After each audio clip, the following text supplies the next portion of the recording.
vous. Je ne sais pas si le micro il marche. Je n'entends pas trop les retours, mais bon, je pense que oui, si vous m'avez répondu. En tout cas, on est très heureux d'être parmi vous ce matin avec mon épouse, donc Esther, juste devant. Et on est très à l'aise aussi. Comment ne pas être à l'aise avec de tels moments que nous avons vécus dans ces temps de louange avec notre frère. Félicitations au frère, au chantre qui a dirigé la louange aux musiciens. Aussi, nous avons eu des temps bénis.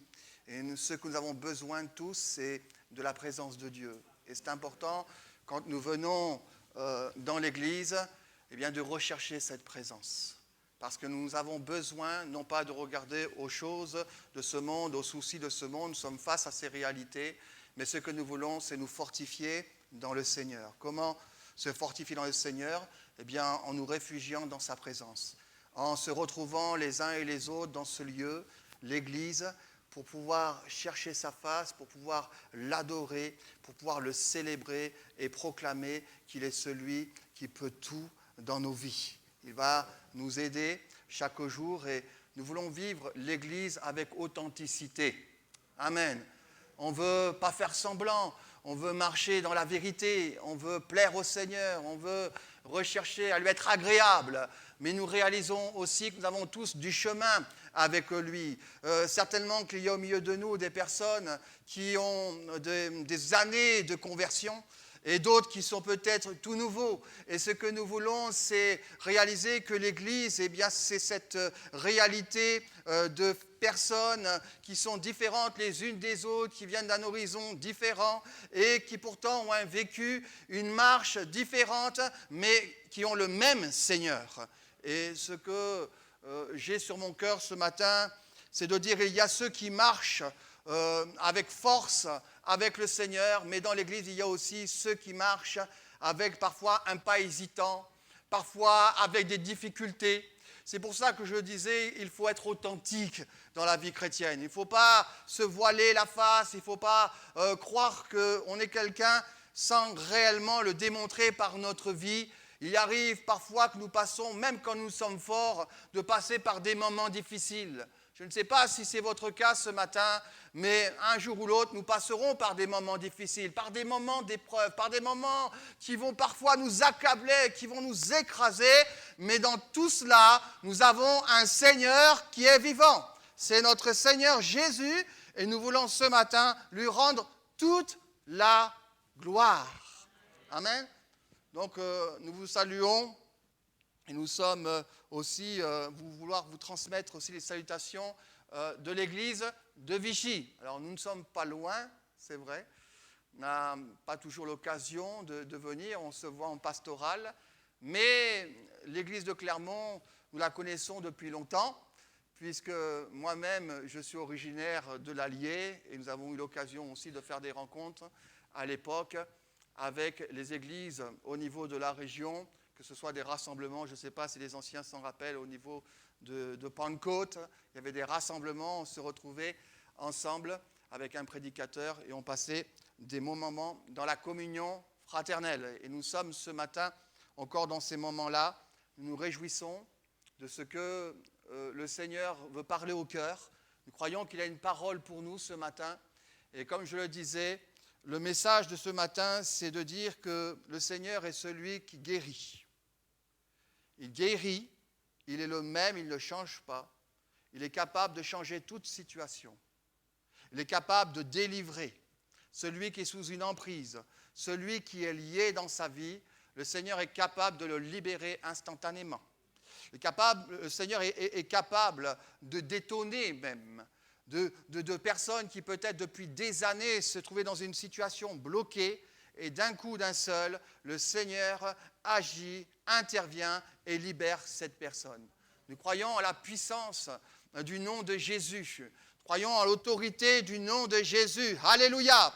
Nous croyons que le Seigneur est tout puissant, tout pouvoir lui est donné dans le ciel et sur la terre. Et l'Église, partout où nous allons, là où il y a une église, ça doit être un lieu de transformation, un lieu de libération, un lieu où les âmes peuvent venir avec liberté, avec assurance, de pouvoir se présenter au Seigneur et de demander le secours au Seigneur.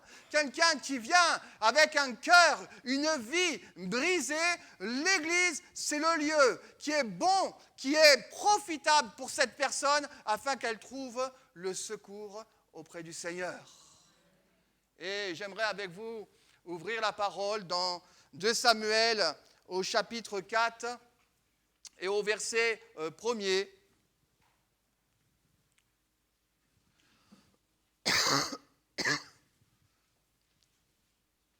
Une parole est pour quelqu'un ce matin.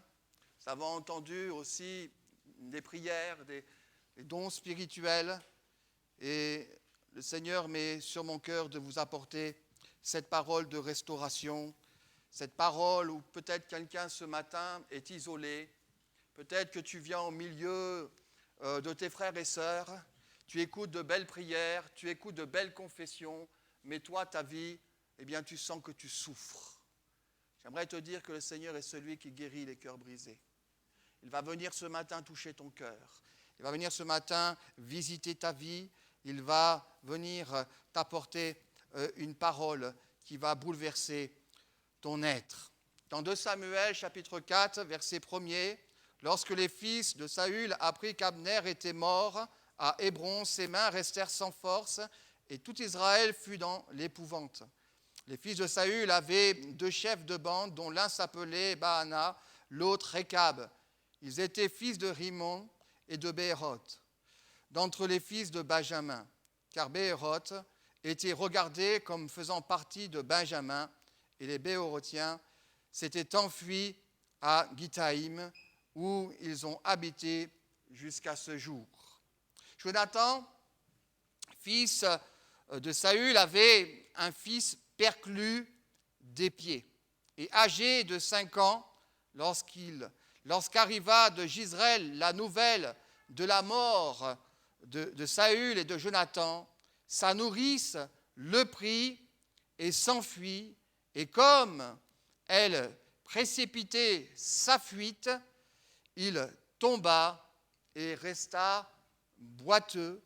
Son nom était Méphibosheth. Vous savez qu'il ne faut pas grand-chose pour qu'une vie bascule du jour au lendemain. Tant de vies qui pourtant n'auraient jamais pensé qu'un tel événement aurait pu changer leur existence. Combien de fois nous pouvons nous retrouver devant de telles situations où il suffit d'une seule fois, d'une erreur pour nous retrouver dans des situations qui nous pèsent et qui deviennent des situations pour nous compliquées. Et quand cela nous arrive, on se rend compte que parfois cela a de grandes conséquences dans notre vie.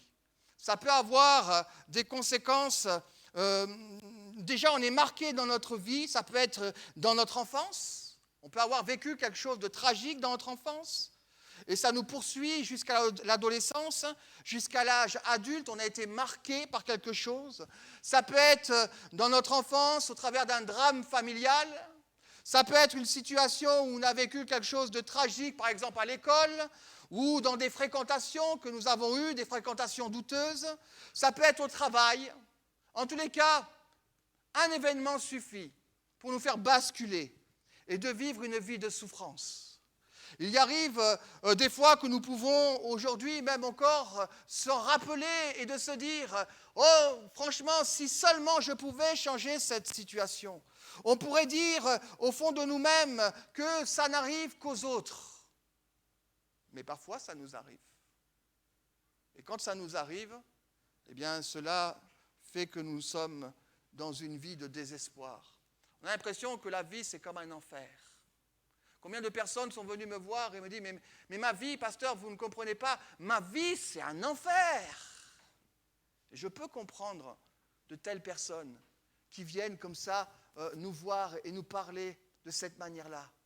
Parce qu'il y a des gens qui souffrent. Dans ce monde, il y a des gens qui souffrent, qui se posent la question « Mais à quoi ça sert de vivre ?» Je ne vois pas, moi, quel sens donner à ma vie. Qu'est-ce que je fais dans ce monde? Il arrive parfois que des gens n'ont plus de goût à la vie. Il arrive parfois que certaines personnes même veulent en finir avec leur vie parce qu'ils souffrent trop. Vous savez pourquoi une personne veut se suicider? Tout simplement, il n'y a pas que cette raison, mais la plupart des personnes qui veulent se suicider, ce sont des personnes qui en ont assez de souffrir et qui veulent arrêter de souffrir. Je ne connais pas ta vie ce matin, mais j'aimerais te dire, au travers de tellement de témoignages, nous avons pu voir Dieu restaurer des vies. Des gens qui étaient brisés, cassés, ont été réparés. Des gens qui n'avaient plus d'espoir ont retrouvé espoir. Des gens qui avaient des yeux noirs quand ils venaient à l'église avec une vision sombre de la vie, se retrouvent un jour libérés et se retrouvent avec des yeux rayonnants, avec un visage rayonnant et joyeux de ce que le Seigneur est intervenu dans sa vie. Ce matin, nous voyons un cas. Cet homme, c'est Méphibosheth. Quand on regarde Méphibosheth, c'est un petit-fils de roi, le roi Saül, donc le fils de Jonathan. C'est quelqu'un qui est issu de la lignée royale, quelqu'un qui avait de grands privilèges au travers du règne de Saül. Et cet homme qui était enfant est devenu orphelin. Et il s'est retrouvé dans une situation qui a bouleversé sa vie. Nous lisons que Méphibosheth, à l'âge de 5 ans, devant un champ de bataille, lorsqu'on apprit la mort de Saül, il y avait la nourrice qui tenait cet enfant et elle devait s'enfuir pour se réfugier. Et elle a pris cet enfant, elle l'a amené avec lui et dans la précipitation, elle a fait tomber cet enfant. Et à cause de cette chute, cet enfant est devenu boiteux des 2 pieds. Imaginez cet enfant, cette situation avec cet enfant qui ne donnait que de pouvoir espérer dans la vie et qui du jour au lendemain, sa vie va être comme bloquée. Il va se retrouver avec un handicap. Non seulement il y a des traces que nous verrons dans sa vie qui est liée à un handicap. Et vous savez que parfois des handicaps, c'est terrible pour des personnes. Ils vivent très mal certains handicaps. Pour eux, c'est très difficile et nous le comprenons. Mais il n'y a pas simplement des traces physiques. Il y a aussi des traces que nous pouvons retrouver dans sa vie. Comme ce matin, nous pouvons nous aussi, au travers d'événements douloureux que nous avons pu rencontrer, des situations difficiles, où cela a brisé notre cœur, eh bien cela a infecté notre vie intérieure. Quand on regarde la signification du nom de Méphibosheth, sans rentrer trop dans le détail, nous voyons que son nom est lié à la honte. On le connaît sur un autre nom. Ce nom, c'est Meribaal. C'est comme celui qui lutte contre les divinités de Baal. Mais le mot a été changé. Il a donc un double nom, ce nom a été changé, le nom du faux dieu Canaan a été changé en Boseth, et il y a eu une déformation aussi de nom par rapport à Mérib, qui veut dire celui qui lutte, et il est devenu Méphi. Et on voit qu'en quelque sorte, au travers de ce nom, qu'il y a comme 2 destinées dans la vie de cet homme. Vous savez, quand dans la Bible, nous voyons un nom, le nom a une signification par rapport à la personne. Et on se rend compte que Méphibosheth, en fin de compte de tout ce qu'il a vécu, on pourrait dire, c'est celui qui vit quelque chose de douloureux dans sa vie et qui est sans cesse en lutte avec lui-même. Méphibosheth veut dire lutter contre la honte. Et on voit qu'il y a comme quelque chose qui le poursuit. Il est vivant, Mais au fond de lui, il y a quelque chose où il se sent très mal, il est mal à l'aise, il n'est pas bien. Il y a des traces en lui, il y a des traces par rapport à sa vie, il y a des traces par rapport à son quotidien, il y a des traces par rapport à sa capacité à se projeter dans le futur. Et parfois, il y a des vies où on est étonné, on ne comprend pas, mais pourquoi ils n'avancent pas ces gens-là? Pourquoi ils restent toujours bloqués? Et pourquoi? Et ceux qui n'ont pas de problème, c'est difficile pour eux de comprendre. Parce qu'il faut se mettre quand même à la place des personnes qui ont vécu de tels drames, de telles situations.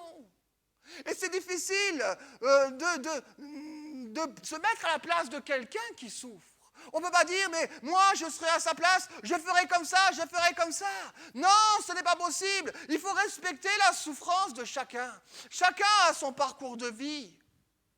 Il y a une réalité, c'est que nous pouvons souffrir seuls, sans personne puisse voir cette souffrance au fond de notre cœur.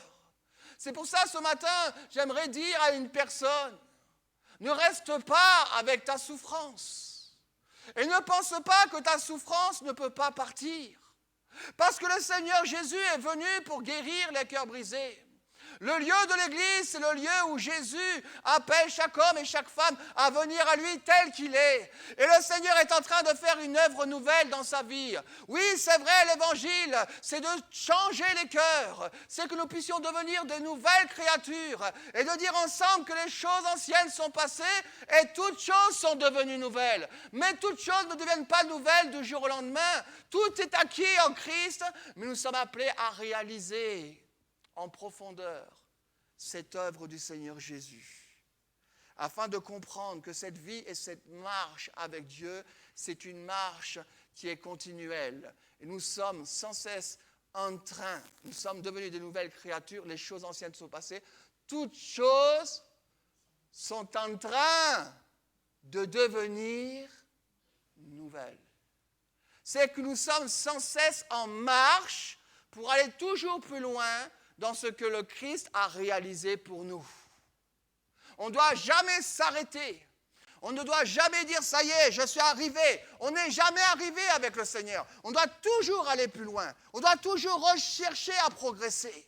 On doit toujours rechercher à explorer les promesses de Dieu, tout ce que Christ a accompli pour nous. Cet héritage glorieux, n'avons pas fini de découvrir toutes ces réalités. Il nous faut plus que toute la vie pour réaliser cela. C'est pour ça que nous ne pouvons pas par nous-mêmes entrer pleinement dans ce plan de salut parfait.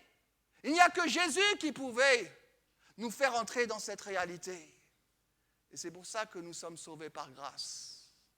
C'est pour ça que le Seigneur, notre Dieu, a compris que l'homme, ne pouvait pas par lui-même entrer dans la dimension de Dieu. L'homme ne pouvait pas entrer dans des perspectives de la manifestation de cette vie où la Bible nous dit que nous sommes appelés à être participants à la vie divine. C'est-à-dire que je vais, maintenant que j'ai Jésus, je ne vais plus vivre selon mon ancienne vie, mais je marche dans un nouveau processus. Maintenant, je marche avec le Seigneur en nouveauté de vie. Mais combien de fois nous réalisons que malgré tout cela, il y a bien des réalités que nous ne vivons pas. Nous ne nous décourageons pas ce matin, parce que le Seigneur n'est pas là pour mettre un poids sur nos vies, mais le Seigneur est là pour enlever le poids qui est sur notre cœur, afin de nous libérer et afin de nous rendre plus forts. Au travers de ton épreuve, au travers de ta difficulté, au travers de la souffrance que tu vis, sache que lorsque tu laisses le Seigneur restaurer ton cœur, le lendemain, tu seras plus fort. C'est comme s'il y a deux destinées. Et dans nos vies, c'est difficile. Quand nous vivons des souffrances profondes, je dis bien des souffrances profondes, des gens qui ont été brisés, cassés par la vie, avec parfois des sentiments de honte sur eux. C'est parfois difficile de pouvoir envisager l'avenir. C'est pour ça qu'il y a des gens qui sont bloqués. C'est difficile, parce qu'ils sont comme handicapés intérieurement. Vous avez beau leur dire, mais il faut faire comme ça, comme ça. Mais ils aimeraient bien faire comme ça. Mais ils ne peuvent pas. Parce qu'en réalité, ils sont comme handicapés. Il y a de la honte qui peut nous toucher. Vous savez, il y a une souffrance terrible. Et c'est celle que nous retrouvons chez Méphibosheth. Une blessure terrible qui peut terrasser un individu, qui peut complètement saboter l'existence d'une personne. C'est le rejet. De vivre dans le rejet.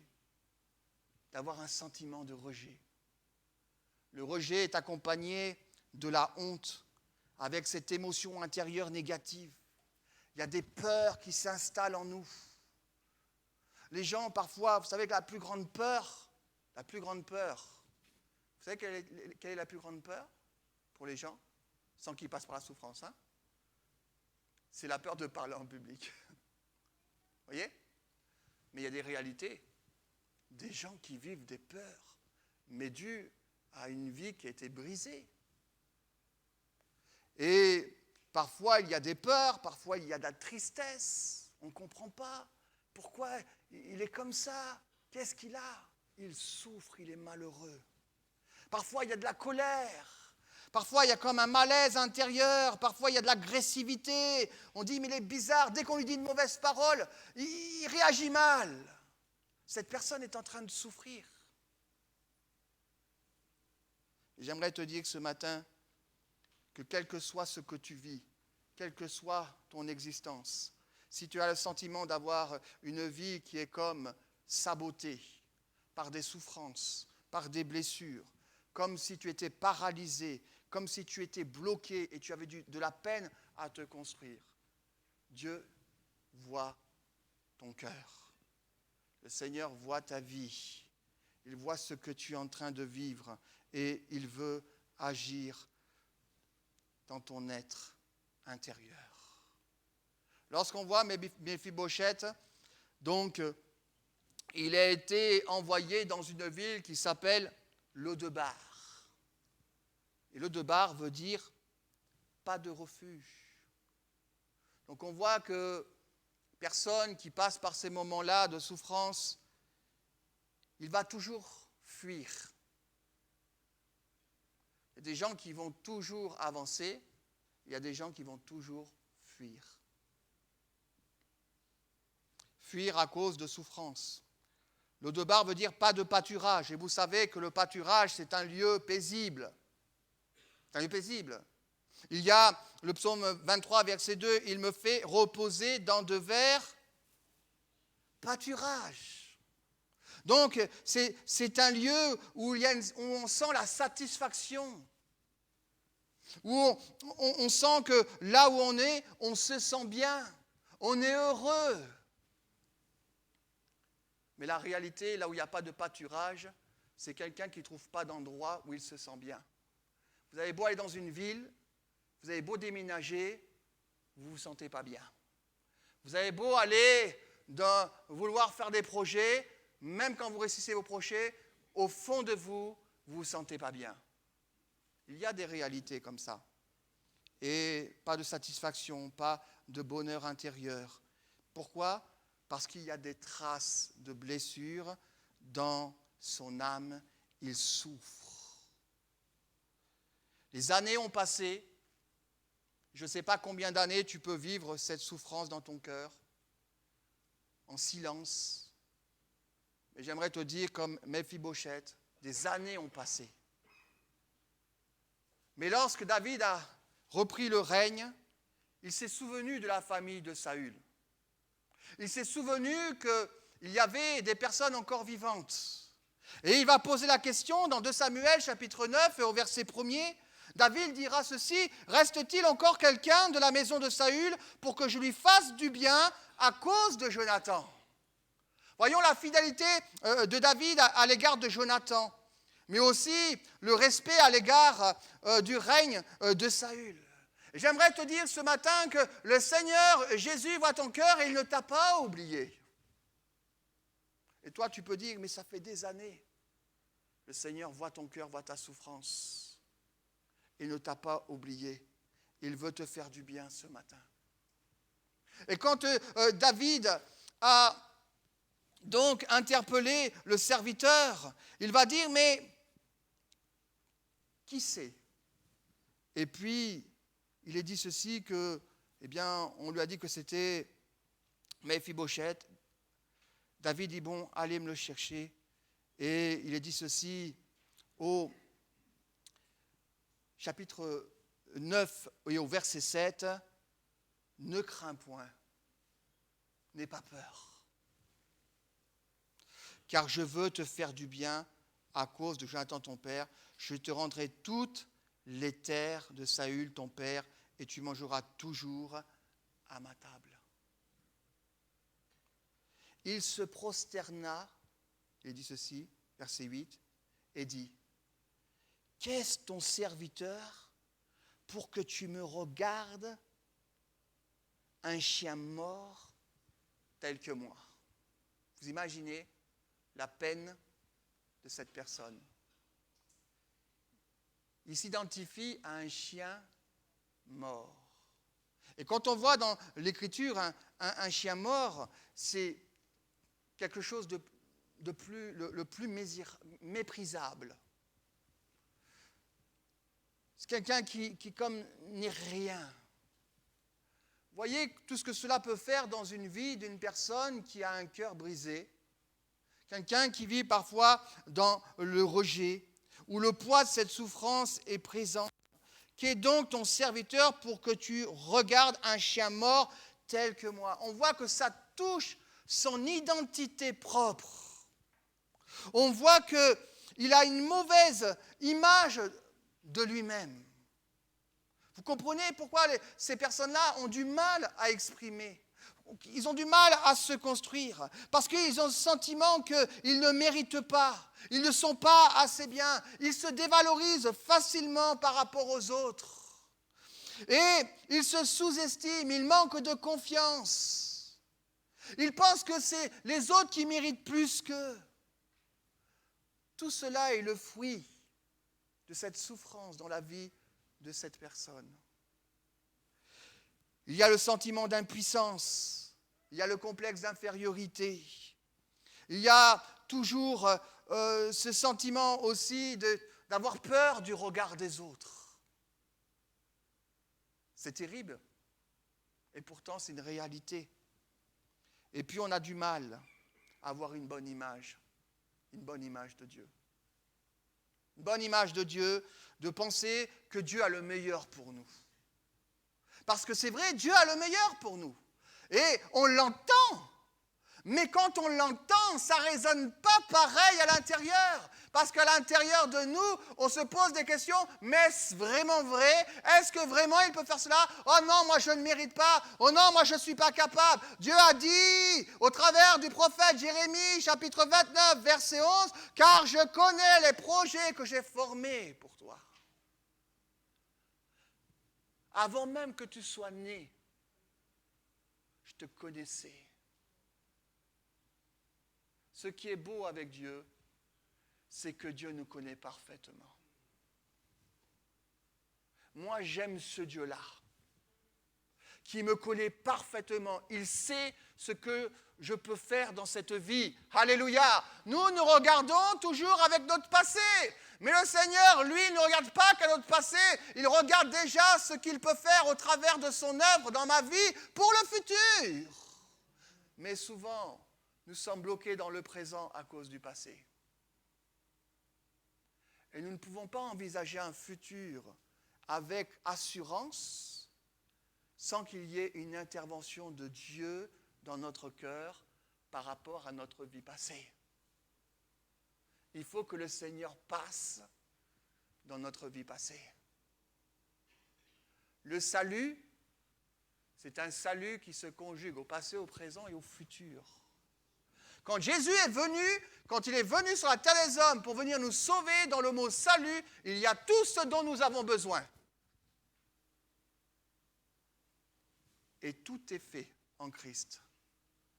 Nous avons besoin de le réaliser et d'entrer dans cela.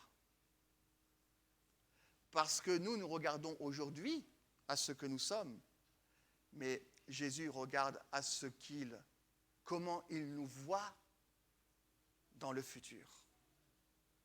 Et si je fais confiance à Dieu, je dépose ma vie entre les mains de Dieu. Je dis, Seigneur, je capitule, quelles que soient mes souffrances, quel que soit si je me suis senti victime. Je ne veux pas rester dans mon état, je veux changer. Seigneur, je dépose ma vie entre tes mains. Alors vous allez voir votre futur changer, transformer, parce que le Seigneur a fait une œuvre merveilleuse pour nous en mourant sur la croix.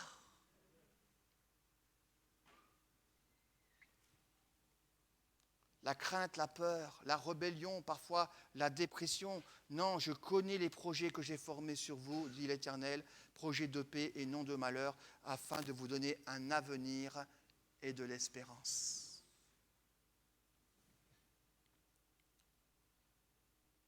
Reste-t-il encore quelqu'un de la maison de Saül?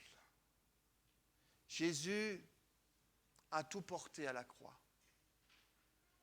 J'aimerais que nous puissions comprendre ça ce matin. Ne reste plus avec ton mal-être et ta souffrance.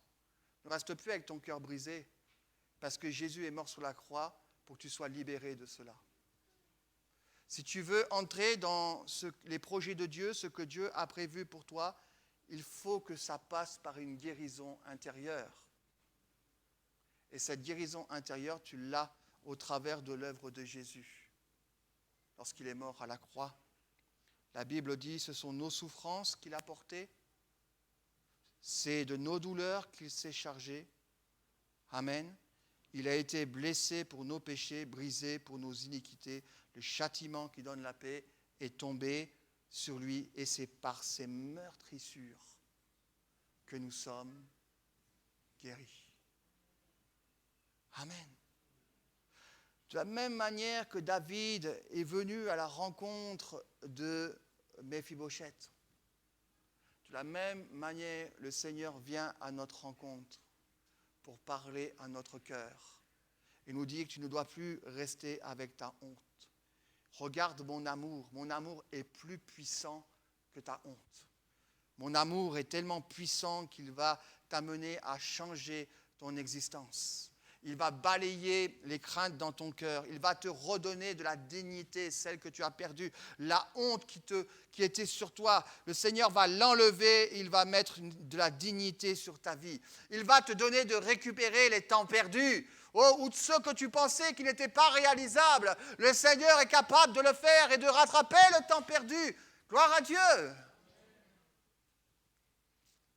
Il veut te sauver de ce monde en guérissant ta vie brisée. Comme cette promesse que David a faite à Méphibosheth, qui resterait tous les jours avec lui, il mangerait tous les jours avec lui. Quand tu vas être dans la présence, quand tu viens au Seigneur et que tu lui abandonnes ta vie, ton cœur, c'est comme si tu étais à sa table. C'est comme si tu étais avec lui. Et tu réalises sa bonté à ton égard. Tu goûtes à sa bonté. Tu goûtes à son amour. Tu goûtes à tout ce qu'il est pour toi. Et cela va changer ton être. Cela va changer ton être. Amen. J'aimerais terminer avec un passage dans l'Écriture. Dans le Jean chapitre 5, il y a une scène particulière. Il est question de la bassine de Bethesda. Il est question de la porte des brebis. Il est question d'un homme qui est là et qui était malade depuis 38 ans. Il est question d'aveugles, de malades, de boiteux, de paralytiques qui étaient là et qui attendaient le mouvement de l'eau. Parce que selon la croyance de l'époque, lorsque l'eau était en ébullition, eh bien c'était le moment pour eux d'aller jusqu'à cette eau, parce que pour eux, ils croyaient dans les vertus de cette eau, et quand ils arrivaient à cette eau, ils étaient guéris. Et il y avait ici 5 portiques. Écoutez bien. Ce lieu était le lieu qui s'appelle Bethesda. Bethesda veut dire la maison de miséricorde. Et pourtant, tous n'avaient pas part à cette guérison. On comprend parce que, en réalité, il était encore question de la loi. Et avec la loi, il faut mériter pour recevoir. Mais quand Jésus est venu,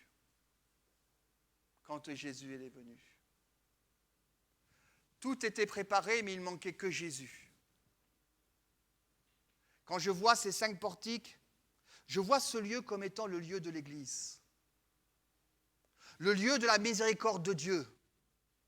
Le lieu où dans l'Église, eh bien, Dieu fait miséricorde, alléluia. Ça veut dire que peut-être qu'il s'est passé quelque chose dans ta vie et que tu ne mérites pas, mais le Seigneur voit ta vie et le Seigneur est capable de te pardonner de ce que tu as vécu dans ta vie. Il est capable de te restaurer parce que nous ne sommes plus sous la loi, mais nous sommes sous la grâce. Et la grâce, c'est que nous ne méritons rien. Et la grâce, c'est que nous avons tous accès à la présence de Dieu. Et la grâce, c'est que nous pouvons tous bénéficier du plan de salut, du plan du dessein bienveillant de Dieu pour notre vie. Le lieu va être transformé, en quelque sorte, par la présence de Jésus. Parce que Jésus est venu pour amener la grâce. Amen. Et l'Église, c'est le lieu de la grâce. Et Jésus nous dit simplement que lorsqu'il est là, sachez que vous avez un accès auprès de lui. Ne pensez pas qu'il faut mériter quoi que ce soit. Non, Jésus est là, alléluia, ce matin. Et il veut guérir ton cœur. Oui, pour toi. Oui, c'est pour toi la guérison ce matin. Et tu te dirais, oui, mais pas moi, c'est pas possible. Et moi, je te dirais, mais pourquoi pas toi? Parce que Jésus t'aime tellement qu'il veut guérir ton cœur brisé. Qu'il veut guérir ta vie ce matin. Alléluia. Et cet homme, Jésus va venir vers lui et il va lui dire, veux-tu être guéri? Et lui tout de suite, il va dire, mais je n'ai personne. En quelque sorte, mais ce n'est pas possible. Si Jésus est là ce matin, c'est possible. Si tu crois que Jésus est là ce matin, c'est possible. Si tu crois la puissance du nom de Jésus, c'est possible. Si tu crois dans les meurtrissures de Jésus, c'est possible. Si tu abandonnes tes souffrances, si tu viens à Jésus, tu déposes tes fardeaux à Jésus, tu viens à lui, c'est possible. Ne sois pas passif ce matin. N'attends pas qu'on vienne vers toi, mais reçois cette parole dans ton cœur et sois réceptif à cette parole. Viens à Jésus ce matin. Approche-toi de Jésus ce matin. Humilie-toi devant lui ce matin et va chercher auprès de lui ta guérison. Amen. Jésus va dire simplement un mot, une parole. Lève-toi, dit Jésus, prends ton lit et marche. Parfois, nous compliquons l'évangile. Nous attendons des choses particulières. J'aimerais te dire la plus grande puissance que nous pouvons avoir aujourd'hui, c'est de savoir que Jésus est ressuscité, qu'il est vivant et qu'il a tout pouvoir dans le ciel et sur la terre. Et qu'il a dit, il est avantageux que je m'en aille, parce que vous recevrez le Consolateur. Et Jésus est au milieu de nous par son Esprit. Et le Saint-Esprit est là pour te révéler l'œuvre puissante du Seigneur Jésus. Et la parole de Dieu est puissante. La parole de Dieu, elle est puissante, parce que ce qu'elle dit, elle l'accomplit. Quand la parole de Dieu parle, c'est une parole de vie. Amen. Et j'aimerais que nous puissions courber nos fronts maintenant, afin que le Seigneur vienne visiter les cœurs. Et est-ce qu'on peut, c'est possible, Jean-Noël, d'avoir un chant après? Oui. Oui, gloire à Dieu. Merci Seigneur. Alléluia. J'aimerais te dire ce matin, c'est ton jour. Ce matin,